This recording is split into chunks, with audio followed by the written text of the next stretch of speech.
السلام عليكم، ازيكم عاملين ايه؟ يا رب تكونوا بخير. فيديو النهارده ملوش حل. جبتلكوا بقى العيش المحبب الى قلبي، الجبنه القديمه والمش المصري السريع. طبعا عملنا قبل كده فيديو المش المصري السريع اللي بتاكلي منه في تاني يوم على طول، وانا اكلت منه كمان في نفس اليوم. واول ما طلع ترند وعجبكم وكلكم بقيتوا تسالوني كمان على الجبنه القديمه، قلت لازم أنا اعملها لكم في فيديو، وبرضه هتاكلوا منه على طول اسبوع بالكتير وتاكلي منه.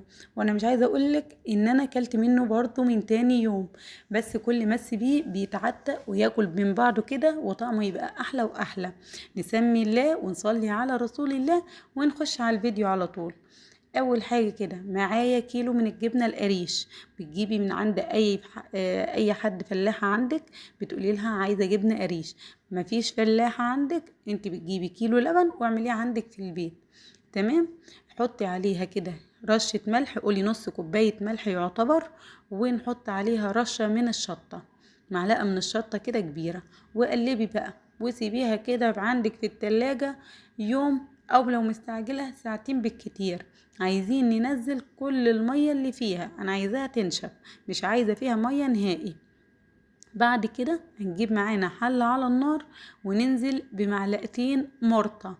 طيب المرطة دي يا جماعة بتاع تسيح السمنة، عندك كده سمنة بلدي وسيحتيها واتبقى المرطة بقى اللي هو بيبقى تحت ده كده اللي بيروق من السمنة، بيبقى طعمه تحفة. دي تجيبيها وتحطيها على النار. طيب ما عندكيش، ممكن تجيبي من عند اي لبان تقولي له عايزة كوباية مرطة. تمام. هتجيها تحطيها على النار لحد برضو ما تاخد لون وتقلبيها. طبعا انا دي كانت عندي، انا ما بستغناش عنها لما بسيح اي سمنه بلدي عندي، بخليها في طبق عندي في التلاجة، ولو هتطول بحطها في الفريزر. ده المرتة دي ملهاش حل، معلقه منها كده على طبق فول بيبقى تحفه. حطيها على اي اكل بتبقى ملهاش حل، ما بتترميش. تمام. انا بقى كده بفكها على النار لانها قلت لكم كانت في التلاجة، واول ما تفك معايا كده وتبدأ تشكشك هننزل عليها بكوباية كده من الشرش اللي نزل من الجبنة. الشرش ده اللي كانت الجبنة فيه قبل ما احط عليها ملح ولا حاجة، برضو كان نازل من الجبنة. حطيت كده طبق، وده طبق لبن برضو، يعني قولي كوباية بمقدار كوباية حليب. ماشي، اللبن اللي هو الحليب. بعد كده وهو كده على النار هنحط معلقة كركم كبيرة، وحطي بقى معلقة ملح. يعني ظبطي الملح، حطي ملح بزيادة شوية، وهنديله قلب، هنخليه ياخد بس غلوة على النار. تمام. بعد كده هحطي معلقة شطة كبيرة.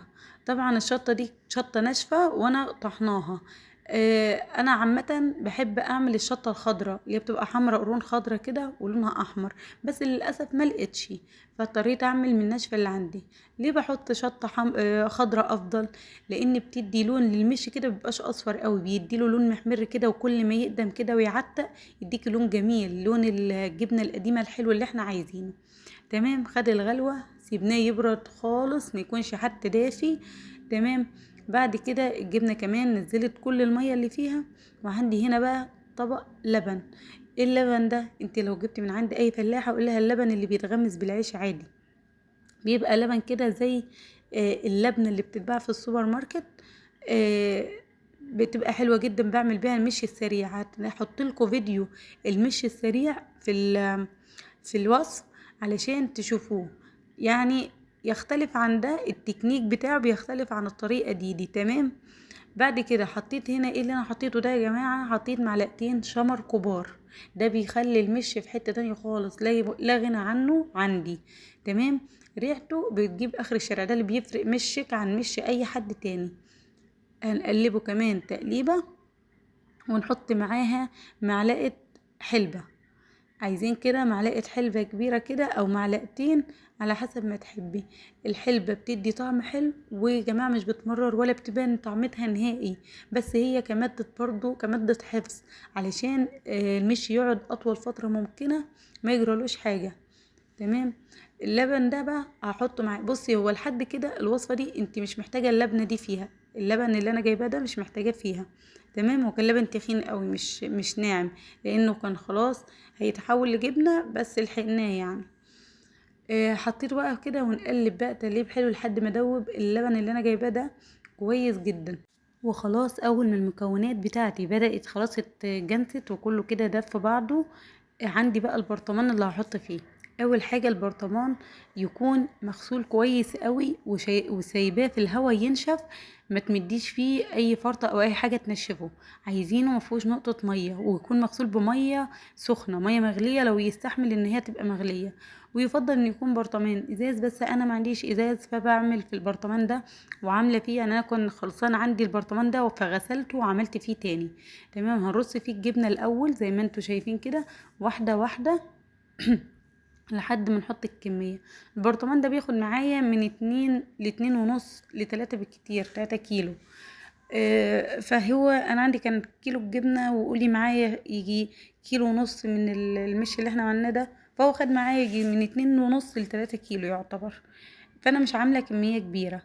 طيب حطيت هنا 3 قرون شطة علشان ياخدوا يدوا مع بعض. انا في المشي العادي بقطعها قطع، بس هنا حطيتها قرون بقى تستوي معاها كده، بتدي طعم برضو وريحة في منتهى الجمال.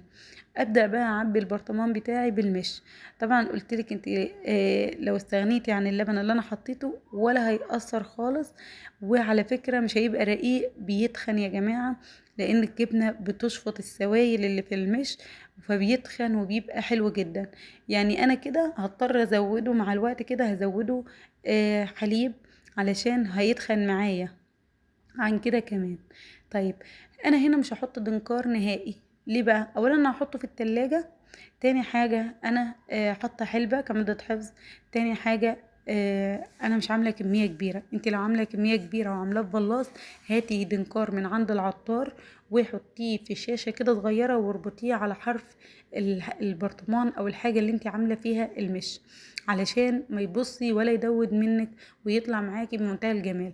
انا بقى بحب اعمل كميه قليله بكميه قليله واحطها جوه التلاجة، ابقى ضامنه حاجتي وضامنه ان هي ما يجرالهاش حاجه، وتبقى ريحه وجمال وحلاوه وبتبقى في منتهى الجمال.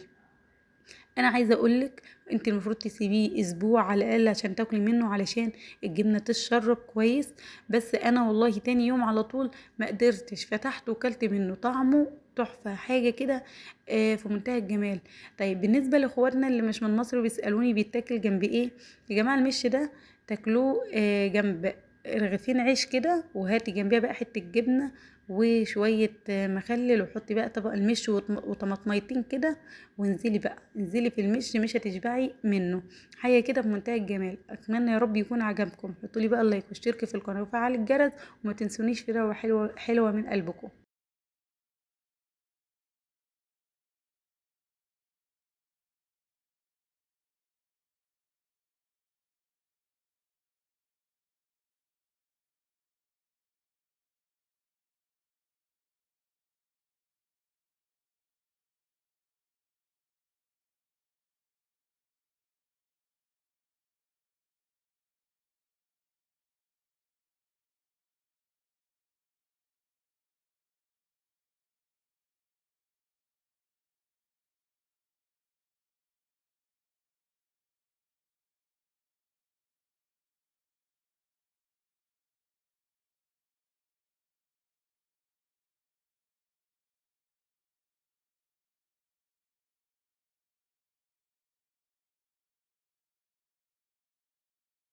انا لما عملت المش وعجبكم المش السريع وعملتوه عجبكم، وسالتوني كمان عن الجبنه القديمه ومش عايزينها في بلاص، قلت لازم اعمله لكم زي ما انا بعملها في البيت برضو، وطعمها في منتهى الجمال، حاجه مضمونه وحاجه نظيفه وشغل ايدك وحاجات ما تكلفش كتير. اتمنى يا رب وصيتي بقى تكون عجبتكم، وحطي لي بقى لايك يا حبيبتي واشتركي في القناه وفعلي الجرس، و دعوه من قلبك ليا توصلني من القلب للقلب. واشوفكم بقى في فيديو جديد، والسلام عليكم.